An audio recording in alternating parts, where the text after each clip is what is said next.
Good morning. Good morning out there, chilly, crisp. Yeah, that's right. Hold me closer. Hold me closer. Ah, now I'm warmer. That feels better. We just lit the fire. That's what it is. Anyway, welcome to the... Benny did The that so proverbial well. fire? I Yeah, think that's he's made that sound before, just once or twice. Yeah. Anyway, welcome to the original Loretta Brown Show. Radio to open the heart, heal the soul, and awaken the consciousness. I have a great show today. Really, really great show. I'm looking forward to my guest. And, of course, I like to remain slightly mysterious. So you have to hang on to find out who it is. That's right. But you're going to be really glad that you tuned in, especially during this time of the year. The holidays are quickly approaching. How many shopping days do we have left, Mr. Benny? 19? I don't know. Somewhere in 19 there. if you're going to do it the day of. 18 if you're good. That's right. 17 if you're better. Yeah. 16 if you And for those of you that are already done, Oh, kudos. Wow. Kudos to you all. hallelujah to you, Right? and good planning. That's great. I am the owner of Reiki Oasis, located right here in the greater Seattle area. We're going into 24 years in business. Just almost unbelievable. What a blessing. What a wonderful thing. I stepped into sort of what we call my higher path years and years ago. It was a challenging thing to do, and I have never looked back. So if you want to find out more about me, Loretta Brown, you can go to ReikiOasis.com. And, of course, you can schedule everything at schedule.ReikiOasis.com. And a big thank you to my webmaster, Indigo Hawk, because I haven't thanked him for a long, long time, and I am ever grateful. And look for new things coming in the new year. We're working on some stuff to try to make things a little bit more available to all of you, which is I've been asked over and over and over again. So it's happening. Takes me a little while because, I'm just like that. I do things carefully. Of course. I have a tempo. Sometimes it's slow. I think most people should have a tempo or be more aware of their tempo.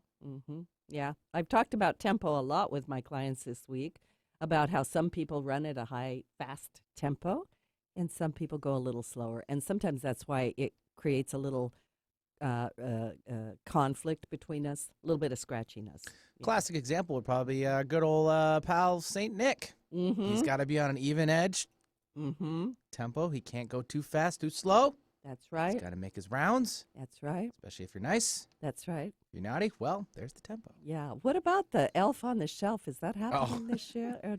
Not at my household. They do that. Their moms, the boys do. And yeah, I've seen some pretty interesting, interesting ones, I should say. It's another thing to just also have to kind of remind yourself to stay on top of that. Yeah, you do. The project, that is. That's right, because it is a project. It is a project. It can't be, the elf cannot be doing that one thing for 3 days. Yeah, there's a little guidance involved with the elf on the shelf. Yep.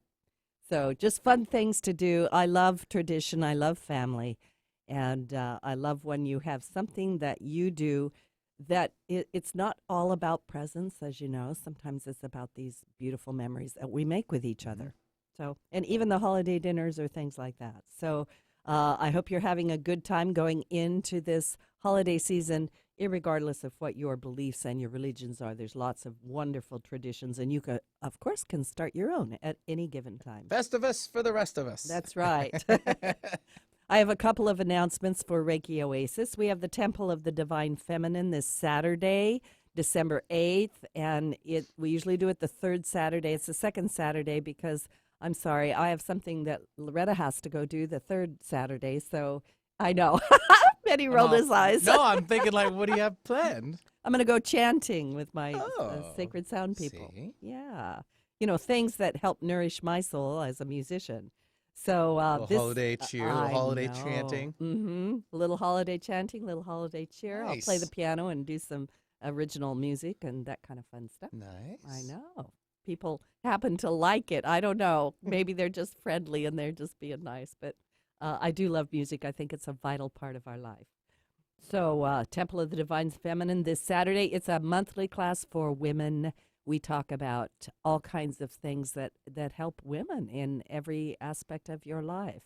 And kind of, how can you be the best that you are in the busy life that you are? And we look back at ancient mysteries and sacred secrets, I suppose you might say. It's really, really fun, and I would love to have you come. It's kind of a support group.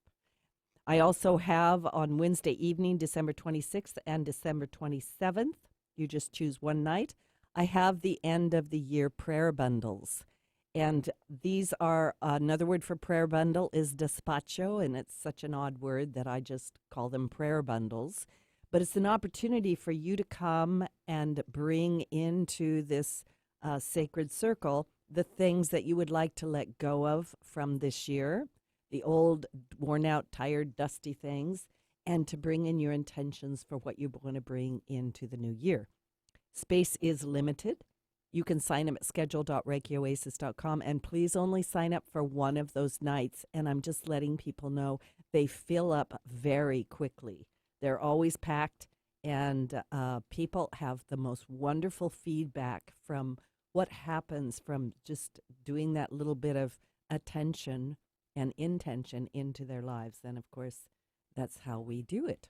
What we attend to, we get more of. So be careful where your attention is as focused, right? And do it consciously. I want to thank all my supporters. We are a listener-supported show.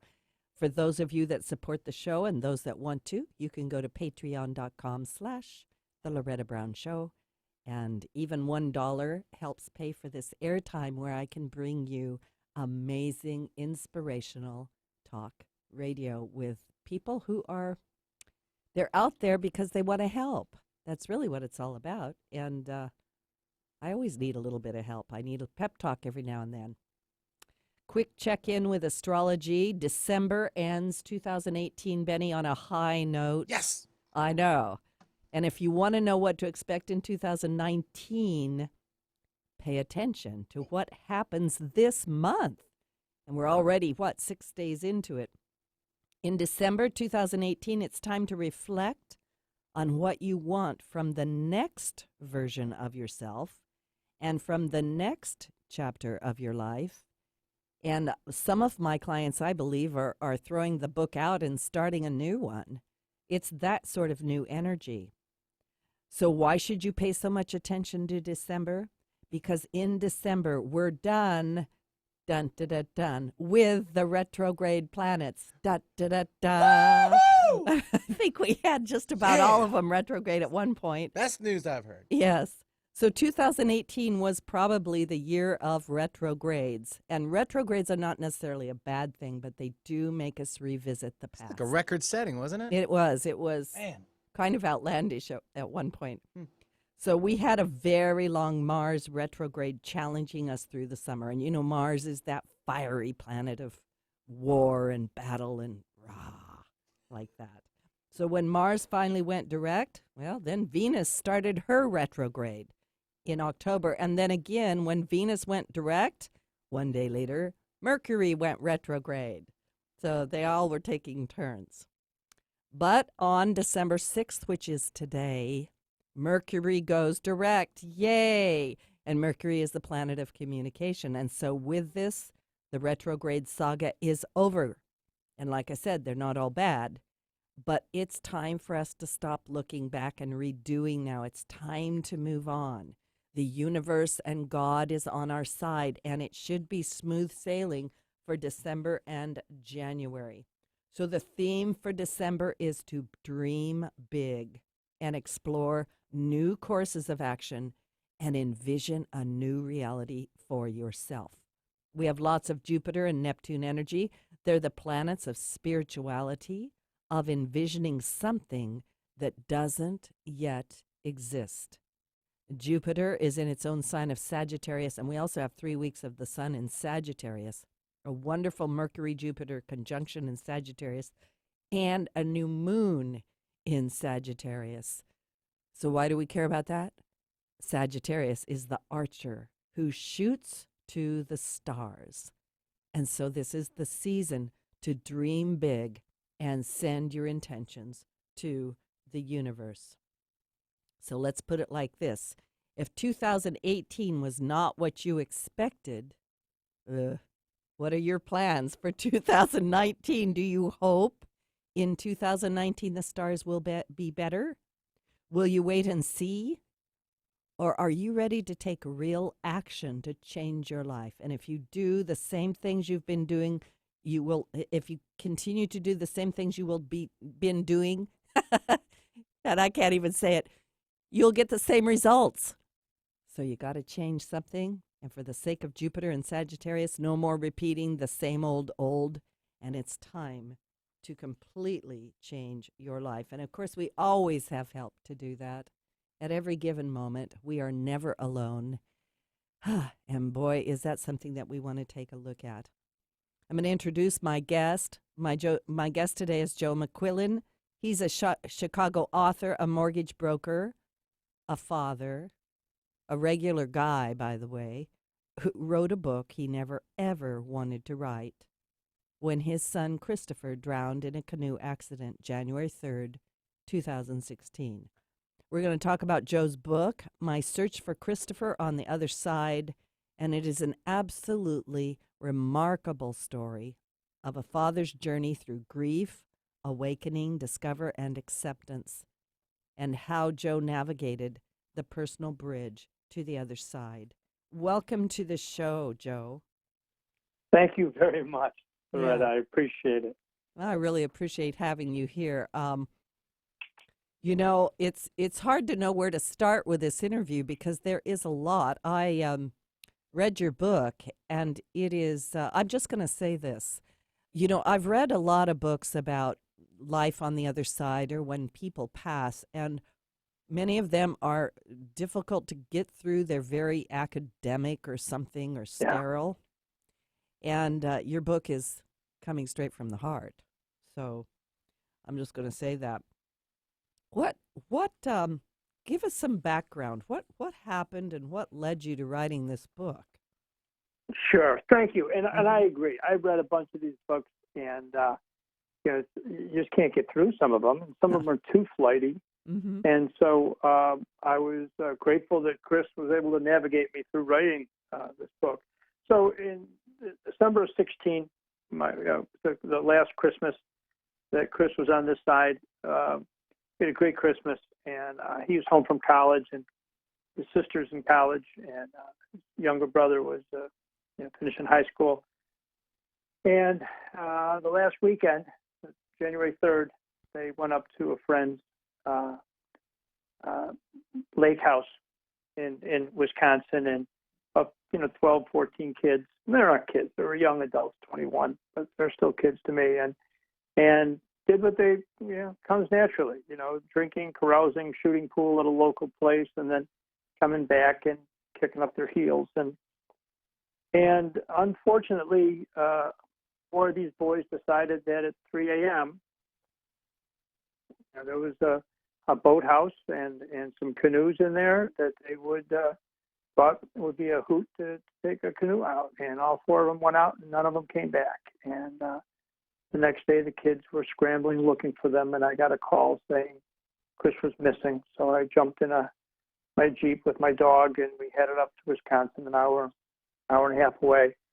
And halfway up, I got the phone call that said that it was no longer a search but a recovery, that they were all gone and they were just recovering the bodies. And obviously, to any parent or anybody with a heart listening, time just freezes and your heart just breaks. And went up there and waited most of the day. And God bless one of the families. They didn't recover the boy for another 3 days. And they wouldn't let me see my boy. They showed pictures and had to go home and start the details that go along with this, including a wake that included 2,000. There were 2,000 people. So he was a popular kid. He was a very sweet kid.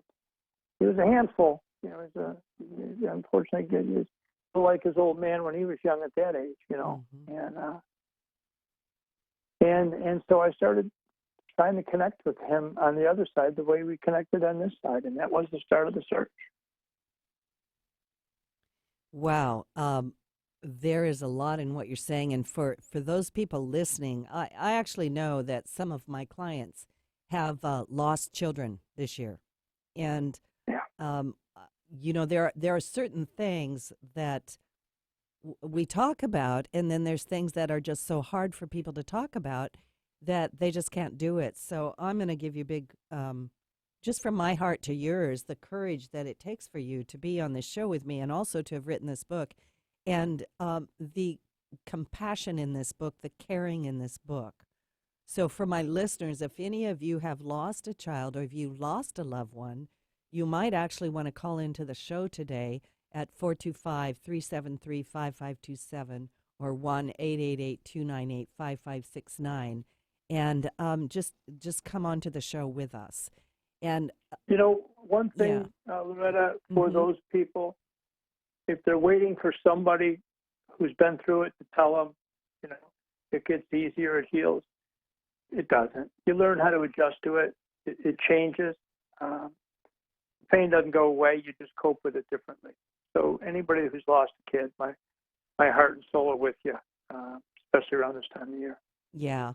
I think the holidays and anniversary dates bring things up. So one of the reasons I wanted you on the show now, I have to tell the listeners, you're really just kind of a regular guy. You're from a Irish Catholic family. I think you're the youngest of 10 children, and by the way, I'm the seventh of 8 children from an Irish family. I don't think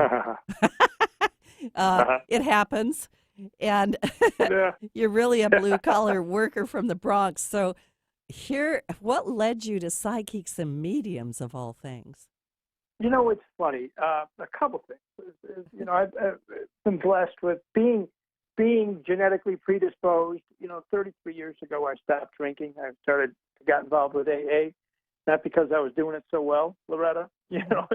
Nobody quits because it was working out so well, right? Right. And even though I had 13 years of Catholic school, I was only then did I start embracing some sort of spirituality, not necessarily religion, spirituality. Mm. I went to a high school where I said the prayer of St. Francis every day for 3 years, but it was only one listening to a Wayne Dyer book, and he talked about the prayer of St. Francis.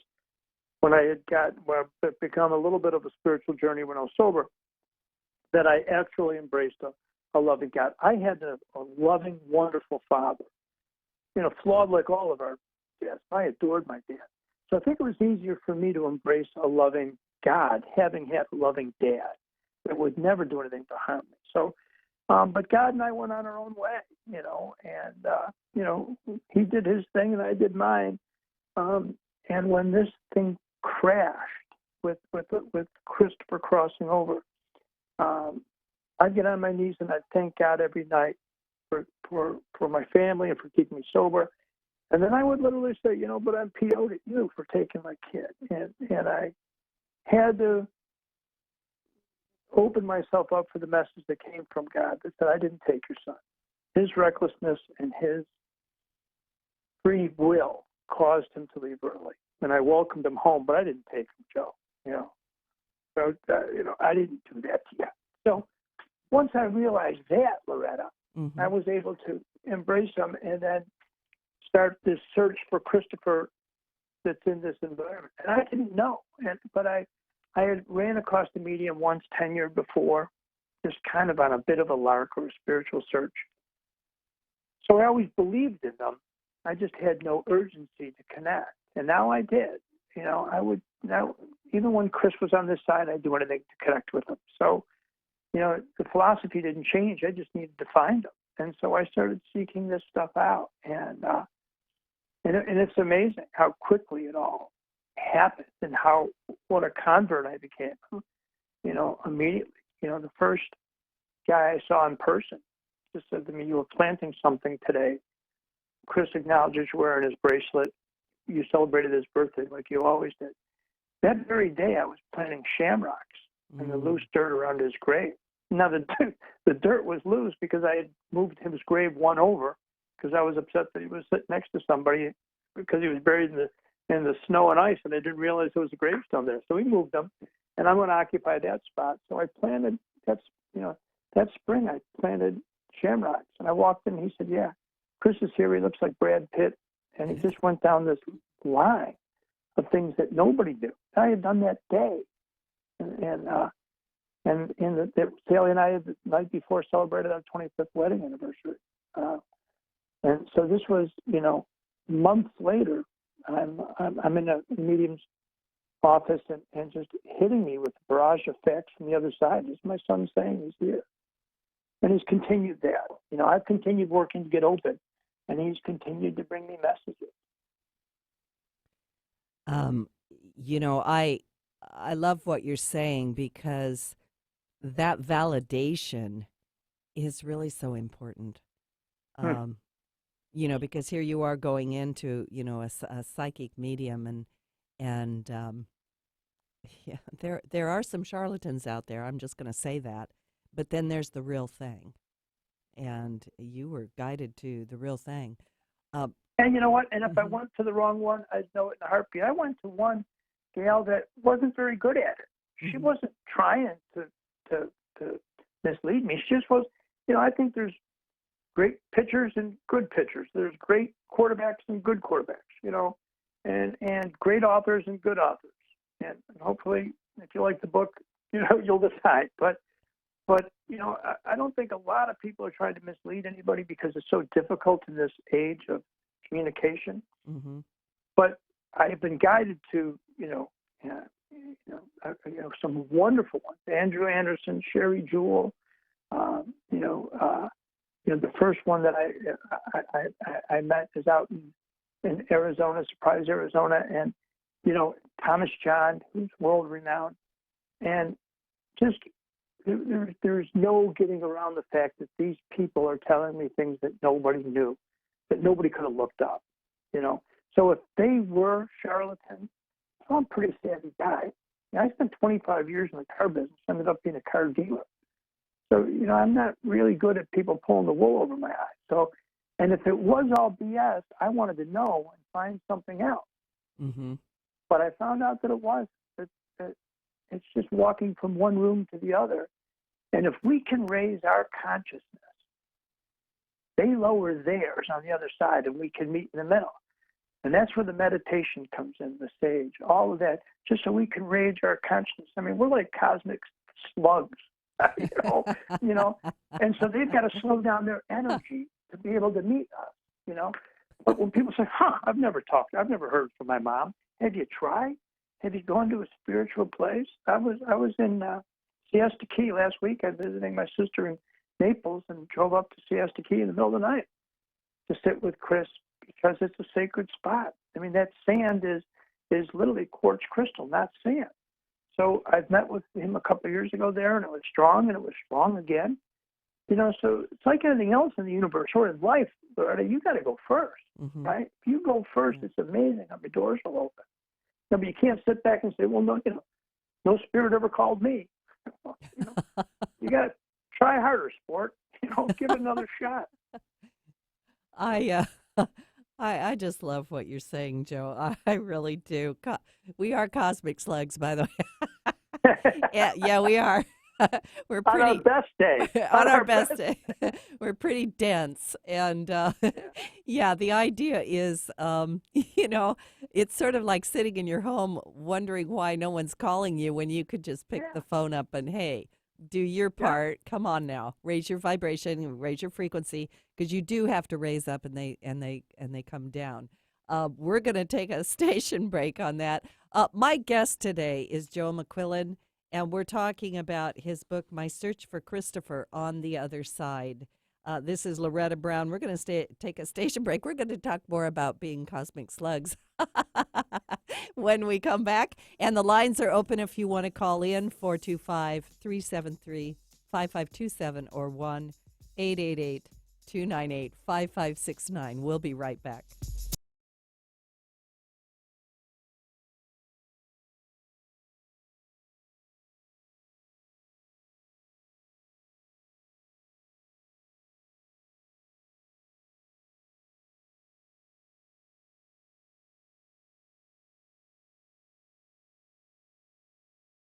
Did you know that Reiki healing can be done at a distance?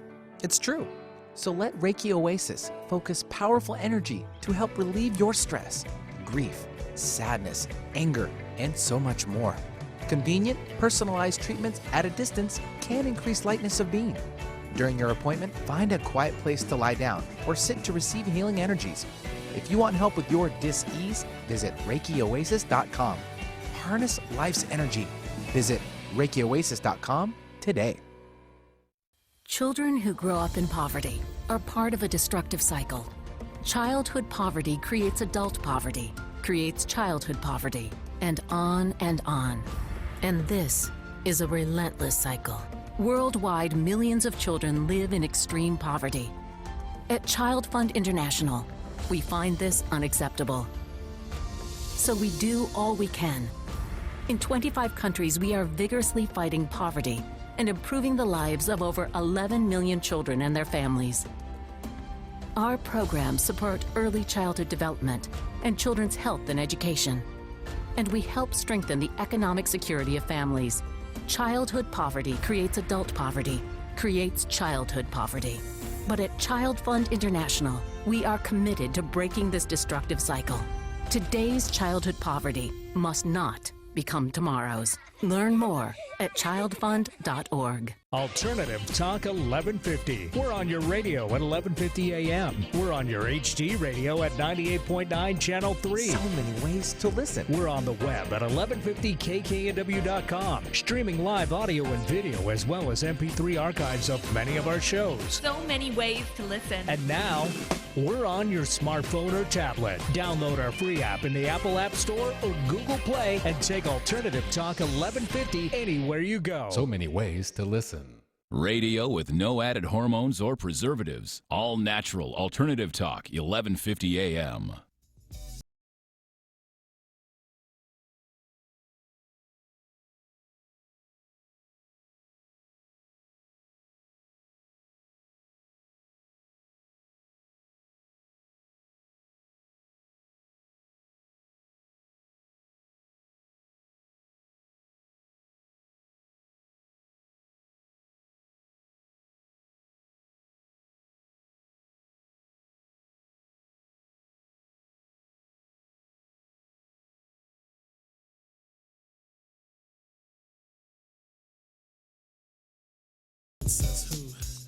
Welcome back to the original Loretta Brown Show with my guest, the amazing Joe McQuillen. That's right. The amazing. Wow. Let's put that on my Amazing. business card. I know. I like those adjectives. During the break, we were talking a little bit, and I want to bring this out on the air, that for Joe to write this book in the time frame that he did and have it already out and published is some kind of a miracle. And Joe, I want you to repeat on the air what you told me during the break. You know, Chris passed and crossed over in January of 16. And because I was meeting with a bunch of mediums trying to find ways to connect with them, I kept copious notes on all this. I never intended to write a book. I intended to be able to have this stuff to bring me comfort, right? So in February or must have been February of 17, that I just got an urge. My wife was downstairs talking to her brother, and she was describing how tenacious Chris was when he was a little kid. So it was in April of 17, when he was a kid playing hide and seek, 2 years old. He'd hide, he'd find him, he'd say, hide again, and he'd go take off. It sounded like hide again. You know, he'd take off. And he could do this for hours. You know, he'd keep you going. You know, Benny will tell you, do it, twins. And so I just got the urge to go upstairs and start writing. I started writing a book. By Father's Day of 18, so a year and a couple months afterwards, the book was done. You know, the editing and all that stuff had to be done, but the actual written manuscript was done. Through some harassment from my son on the other side, making me, keep pushing to help people. By November really, by mid-November, Thanksgiving, the book was published. Now that's inconceivable. That doesn't happen. I've met with authors who've spent 7 or 8 years getting books published after writing and editing. So I have zero connection in the outside world or in the publishing world, in the writing world. I've never written a book. And it's a phenomenal book, if I say so myself, because I can say that with humility, because every keystroke, Chris was next to me, guiding me. So the bottom line is, for this book to hit, Amazon a year and a half after its inception is divine inspiration. And to be honest with you, it's Christopher. He's just pushing. He'll if he wants something done, he'll get his arm around you. And that's how he was on this side. And what I found from a lot of mediums is that your personality doesn't change. Mm-hmm. If you were tenacious here, you're going to be tenacious when you cross the room, right? And that's what it is. He's come through every reading I've been to in groups, small groups, big groups.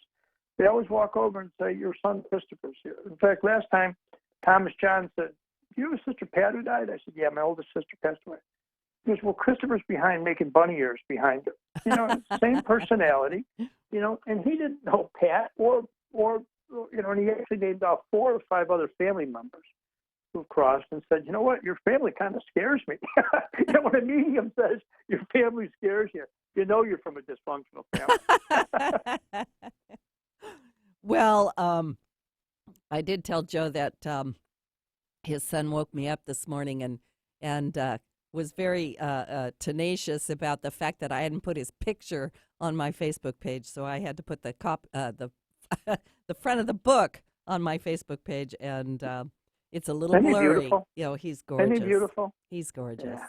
Yeah, he's really handsome, and you're right, Brad Pitt, or better. Yeah. I'm going to say or better. Yeah. Yeah. Me too. Yeah. Me too. So, did you, because there's so many questions in this, first of all, you have an enormous validation that Christopher is still alive. He's just on the other side of whatever that is, the veil. And, I have to say, because I also know that you're communicating directly with him. Like, you've gone to mediums and you've gone to psychics, but can you tell us about that? When did that happen and occur, and how did your family feel about that? You know what?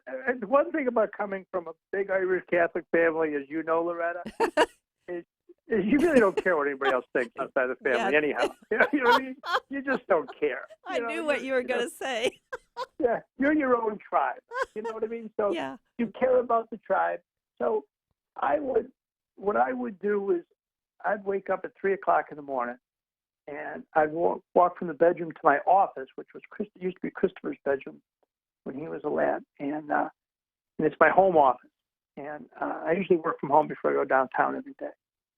And so I get up at 3 sometimes, and I'd come in and I'd just feel them, and I would just light a candle and meditate and align my chakras and do all the things that 10 years ago I would have thought I'd rolled my eyes a little bit, But if those are the rules to get connected, I'm in, man. Whatever it takes, I'm in. I'm gonna figure it out.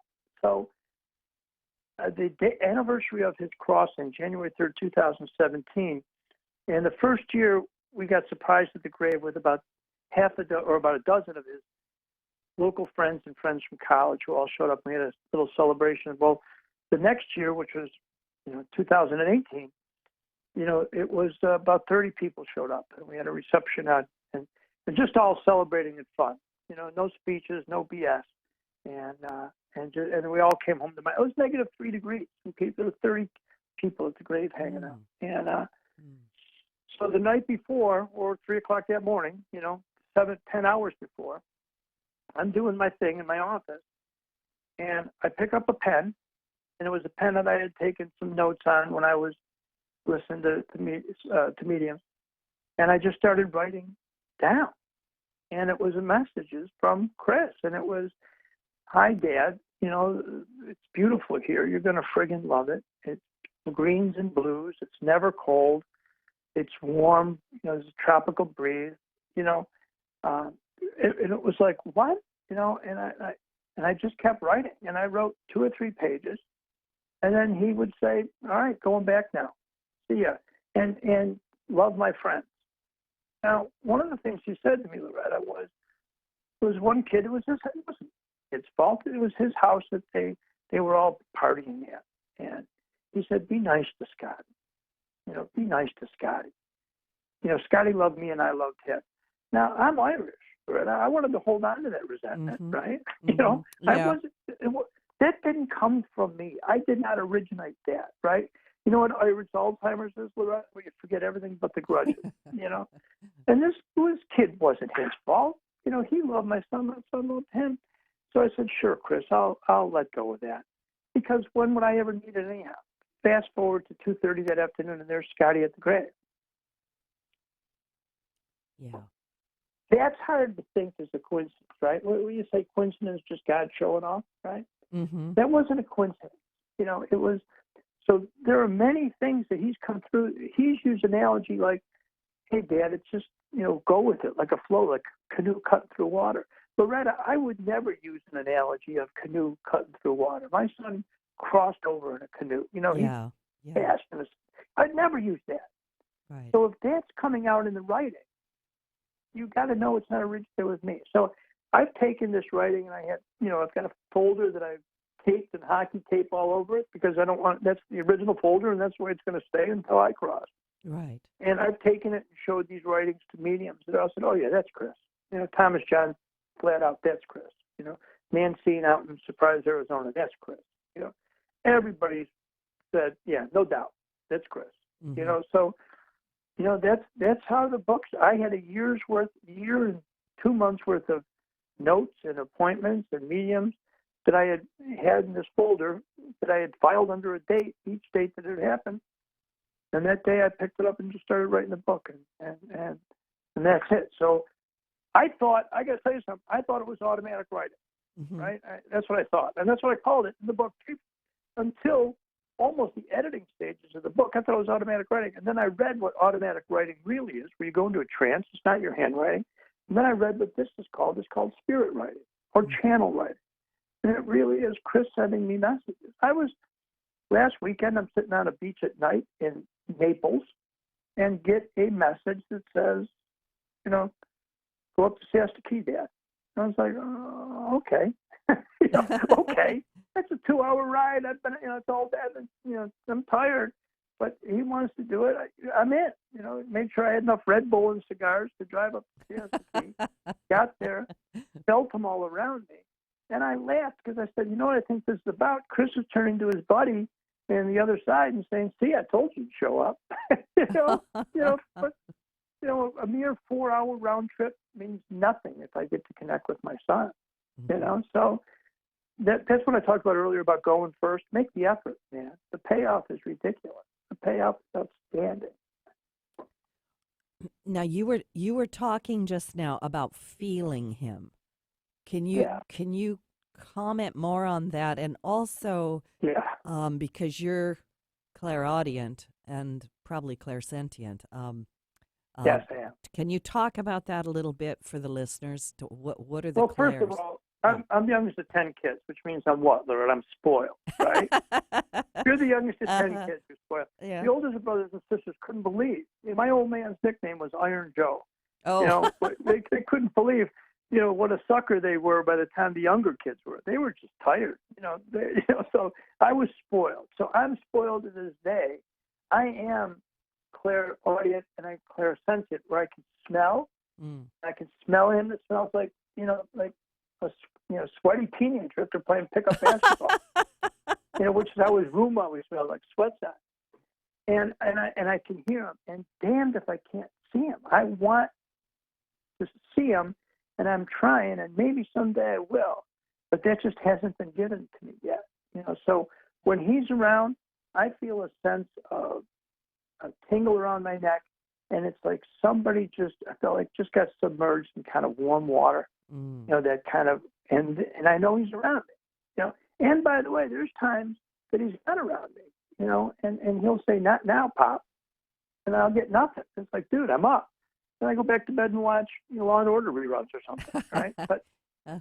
But yeah, so there is no doubt. The main feel I have is the back of my neck tingles. And that just tells me he's around. He's around. What a gift, what an amazing gift. And anybody who rolls their eyes, that's okay. God bless you. When you need it, you're going to try it. And if you do it right, you're going to get some you'll get some feedback from the other side. Yeah. I wanted you to bring that out because a lot of people are looking for some sort of validation, and we can often, smell something like a perfume, or like you say, body sweat. I love that one. Yeah, yeah. Or we get signs. Can you talk a little bit about feathers and red cardinals? Unbelievable. Uh-huh. And we wrote a book. There's a wonderful friend of mine, Brad and I, and we've written some music together. I'll send you a couple of this stuff after the interview that we've gone to the studio. One is I'll send you feathers, which when he was at a boarding school and it called Imbalance Ranch Academy, and I sit on the board. And they're the family who owns and runs that are wonderful, and Chris was like family to them. He stayed on there as staff for a year after he graduated. He was a wild kid, and so we sat out there and had some wonderful experiences. So I was out there to talk to the teens and their boys, drug, alcohol, behavior. So I went out there to connect with them, which is my favorite thing to do in the whole world, is to connect with kids that age. And I see my son in every one of them. Mm. And there was a guy named Robert who was a counselor, and Robert left Imbalance to start a ranch, out west.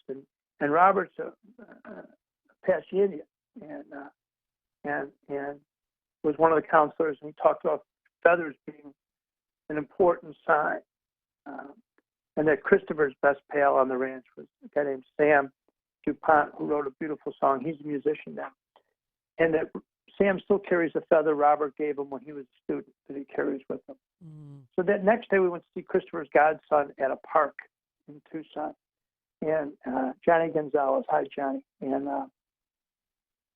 And Sally, and this little kid, bronze, dark hair. Chris was blonde hair. They were the same spirit. I saw this Johnny, and I just saw Chris's spirit in him, and I just love this kid. So we were walking around, and I saw Sally pick up a feather and put it in her bag. And since I don't have a purse, I asked her to, I picked up one and asked her to put it in the purse for me. And not that I judge if you have a purse, it's fine. I was just thinking of you with a purse, Joe. I mean, other guys good. Maybe, but you, I don't know. Yeah. I'm all good if somebody else has one. God bless. So yeah. I get home, and I said to Sal, hey, when you get home, could you just throw that on? So and that night I shoot over to the grave to say hello. I hang out at the grave all the time. It's not maudlin. It's not sad. It's a great place where we communicate. I don't think he lives there. I think he meets me there. And the energy is great. My dog runs around. It's fenced in. It's open 24/7. I have a folding chair. I light a cigar, and we shoot the breeze. We catch up. I get there, and there's a feather over the gravestone, right across the gravestone. And I'm like, did she not hear, what I asked her to do? I asked her to please put it on my desk. So I come home, and I go, hey. She said, how's the grave? I said, great. I cleaned it up. It's perfect. I said, but I asked you to bring the feather and throw it on my desk. I wanted to keep it to spread sage. I didn't want it on the grave. She said, I didn't put a feather on the grave. She said, the next time you want to bring your own feather home, you bring it. I was like, okay. So I got in trouble with my wife. And the bottom line, a feather, the feather that she brought home was up on my desk. So he sends me feathers. He sends my friends feathers all the time. He sends cardinals. He sends Sally, my wife, Sally, who was really connected to also, hawks. He sends me cardinals. Mm-hmm. And it's, and for all you listeners, this isn't me trying to placate my grief. This isn't me looking and stretching. Mm-hmm. This is the kind of thing where I'm walking out the deck a couple weeks ago, and I saw these starlings flying by, and I said, God, I wish it was a cardinal. And damned if a cardinal didn't fly by. Like, oh, okay. Hi, buddy. Hi, Chris. These are, I'm not doing this to maintain my sanity. Mm-hmm. This is just the way it is. And I'm lucky to have that connection. Yeah. Yeah. Well, I like this, the feathers, he sends you feathers, and the red cardinals, and like you say, the hawk or whatever it is. I have, every time I hear, because I play the piano, and I used to play the Moonlight Sonata, the first movement for my grandmother. Yeah. And every time I hear that song, random places, I'm like, oh, that's Grandma. There she is, right? Yeah. Like I get it, and Yeah. I think it's comforting for us to know because they will reach through from the other side to try to connect with us, and it's so. I think it's comforting at some level. It's very comforting. Um, Yeah. I wanted to ask you this. It's do souls have a designated exit point? I mean, was your Great question. son ready to go? What's your answer to that? Yeah. Great question. And I've done a lot of research on this, and I'm told there's exit points. And he was reckless and wild and sweet, and he had a couple of near-death experiences. When he was 18, working on the ranch, I sent him a pickup out there, which one day, going to the ranch, which, ranch, as the term says, starts early. He flipped it on this dirt road, and the fact that he walked away, he and a passenger, without a scratch, upside down, flip, totaled, was one. Another one is he fell down a 30-foot mine shaft hiking in Havasupai. That it was the air duct next to a mine shaft, and it was, there's nothing marked it, there's nothing, and there was a leader that inadvertently led them into that. He fell down that and went into shock, and until the day that we didn't find him, it was the longest half hour of my life, because if they said they were airlifting him out. If he was going to Las Vegas, it was because there was spinal injuries. If he was going to Flagstaff, it was because there wasn't. So I waited, praying crazily for half an hour until I got the call and said he was on his way to Flagstaff, where my friend Mike Sawyer busted him out of the hospital and got him to a good hospital in Scottsdale. But those are two times that he could have exited, and he did. Yet I'm told by every medium, pretty much everyone that said that he certainly didn't mean to go, he didn't choose to go. He thought there'd be more weddings, he told Thomas John. It was an frig moment, that he wanted to be a dad. He wished he could have been a dad. But then we were told by Rosen, who said next year, 22 was his exit point, that he would have gone at 22.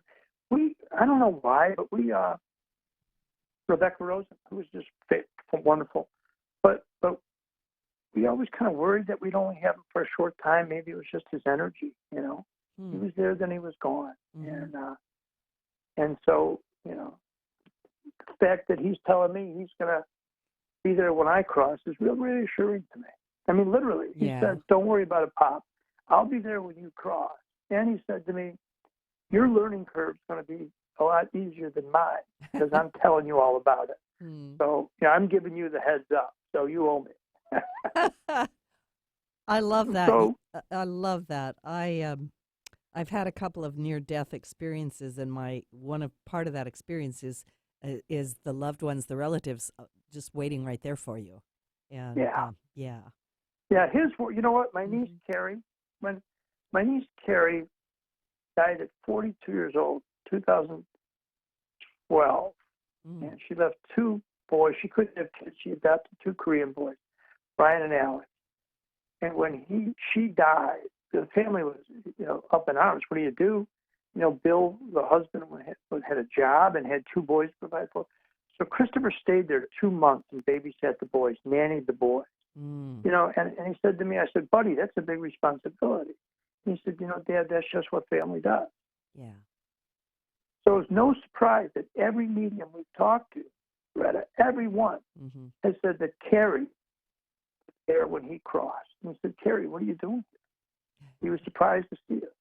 But she was there to walk him across when he crossed. Nobody circles the wagons like we do, the McQuillens, this side or the next. Yeah. I love that. My father passed in 2007, and I had powerful experiences. He actually appeared next to my bed, woke me up, and said, "Is it okay for me to go?" And I was like in that sleepy place, like, sure, Dad, whatever. And then I got a call that he had passed and realized, oh my gosh, he actually asked me. He actually showed Right. up. But he shows up off and on, and I asked him a couple of days after he'd passed. I said, Dad, what are you doing on the other side? Like, what's going on over there? And he said, first of all, it's just like what your son told you. He said, it's beautiful. It's amazing. It's all real. Everything's real. And he said, I'm building houses for all of you so that Yeah. when you pass, I'll meet you and you'll have a place to go. And I went, oh my goodness. And that's my dad. He was Yeah. always, Yeah. building a fence out Yeah. of lumber left laying around somewhere, right? But Yeah, I mhm. asked Nancy, who was this, Nancy Myers is great. She's out in Surprise, Arizona, Mhm. great medium. But we were on the phone, and I wanted him more face to face. That's why I went to Andrew, who was terrific. I asked Nancy, and I said, look, that morning at 3:00 in the morning on the 3rd, I woke up. It was one of those stupid dreams about running around school without your homework or half naked or something, and it was really unsettling. Mhm. But and I felt in a horrible mood that morning. And so I said, was that him? And she said, yeah. She said, it's not uncommon that when spirits cross, they go somewhere that's familiar on the way, where they're loved. Mm. And in Christopher's case, he came to see me, on his way to cross over, And so your dad visiting you, that's real commonplace. Here's the crazy stat, Loretta. Mhm. 70% of people have some sort of contact with the other side. Mm. So when we're walking around worried about, gee, is somebody going to think I'm crazy? Well, there's only 30% of the people who haven't had an experience. And maybe half of them haven't had an experience but believe it. That means 15% of the people. So are we really going to walk around and worry what 15% of the people think about? No. I don't care. Mhm. And I feel bad for them. Well, your book certainly lays everything out in a very heartfelt and tangible way. And I'm just highly recommending your book. I'm going to remind people that this is Loretta Brown, and I'm talking to Joe McQuillen, and his book, My Search for Christopher on the Other Side, I think I think you just need to get it, everybody. You just need to go get it. And it might help somebody. It might change your life.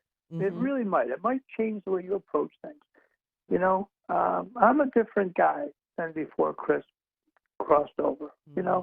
This might wake you up a little bit.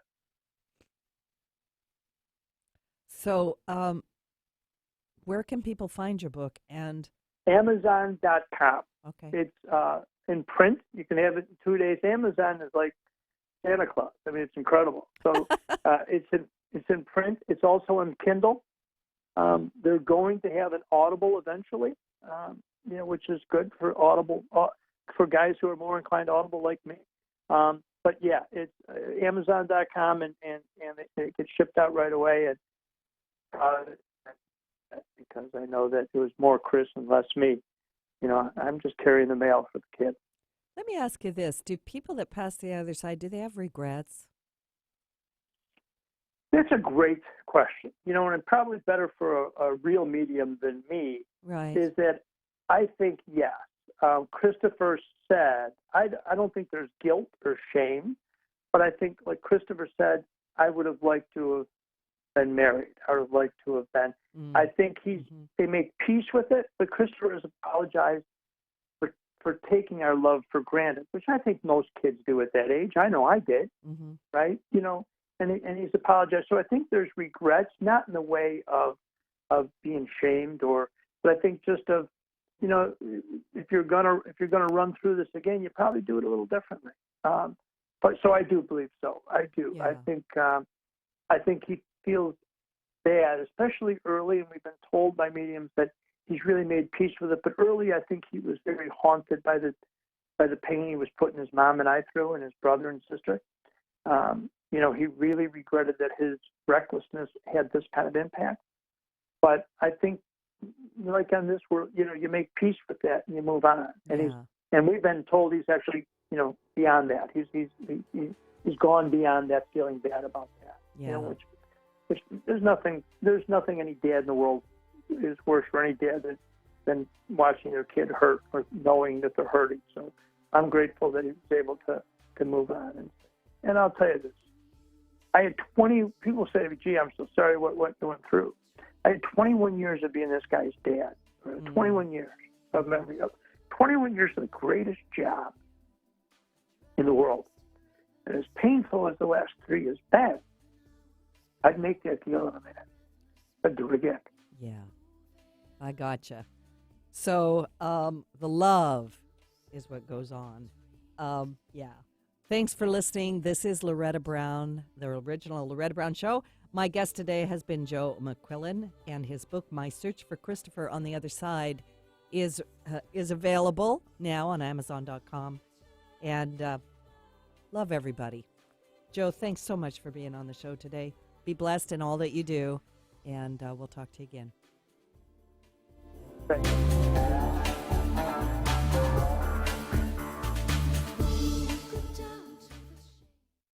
The views expressed on this program are those of the host, guests, and callers, and not necessarily those of KK.